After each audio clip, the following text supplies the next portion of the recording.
Bonjour, aujourd'hui mon histoire s'intitule « Entendre la voix de Dieu ».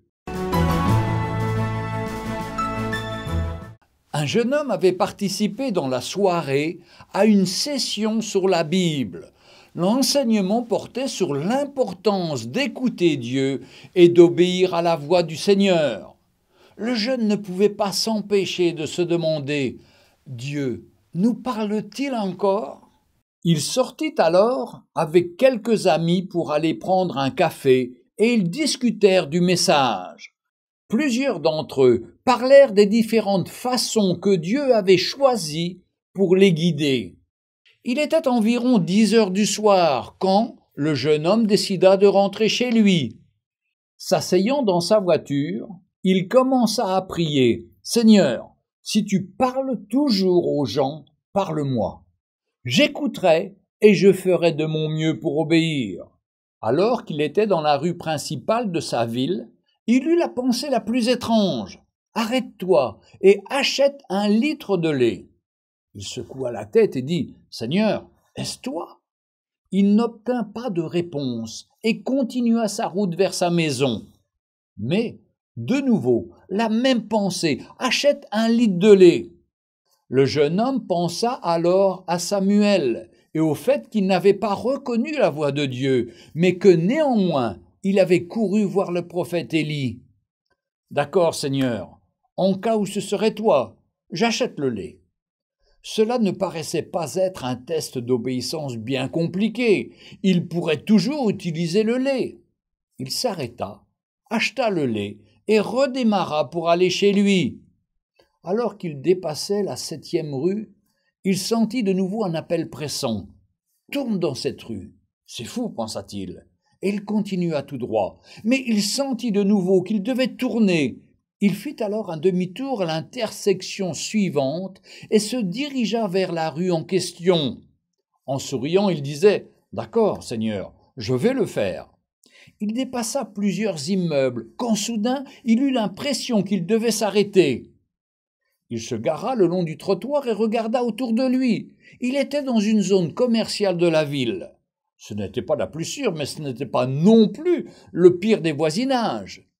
Les magasins étaient fermés et la plupart des maisons étaient sans lumière, comme si les gens étaient déjà au lit. De nouveau, il ressentit quelque chose. « Va donner le lait aux personnes dans la maison de l'autre côté de la rue. » Le jeune homme regarda la maison. Elle était sombre, et il semblait que les gens étaient absents ou bien qu'ils dormaient déjà. Il commença à ouvrir sa portière, puis se rassit au fond de son siège de voiture. « Seigneur, c'est du délire. Les gens dorment, et si je les réveille, ils vont être furieux contre moi, et j'aurai l'air stupide. » Mais il sentit de nouveau qu'il devait aller donner le lait. Il ouvrit finalement la portière. « D'accord, Seigneur, si c'est toi, je vais leur donner le lait. Si tu veux que j'aie l'air d'un fou. D'accord, je veux être obéissant. J'imagine que cela comptera pour quelque chose, mais s'ils ne répondent pas tout de suite, je me sauve. » Il traversa la rue et sonna à la porte. Il pouvait entendre du bruit à l'intérieur. La voix d'un homme cria « Qui est-ce ? Qu'est-ce que vous voulez ?» Alors la porte s'ouvrit avant que le jeune homme ait pu s'en aller. L'homme se tenait là, debout en jean et t-shirt. Il avait l'air d'être tout juste sorti du lit. Il avait un regard étrange et ne semblait pas très heureux de voir un étranger se tenir sur le seuil de sa porte. « Que voulez-vous » Le jeune homme brandit le litre de lait. « Voici, je vous ai apporté ceci. » L'homme prit le lait et se précipita au fond du couloir, parlant très fort en espagnol. Alors apparut une femme qui porta le lait à la cuisine. L'homme la suivait, portant un bébé. Le bébé pleurait. L'homme versait des larmes. Il commença à parler tout en pleurant.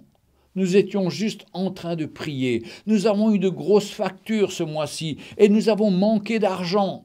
Nous n'avions plus de lait pour notre bébé.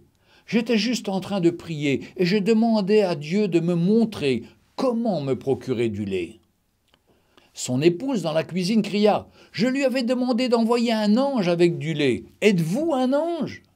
Le jeune homme prit alors son porte-monnaie et retira tout l'argent qu'il avait sur lui et le mit dans la main de l'homme. Il fit demi-tour et marcha vers sa voiture très ému.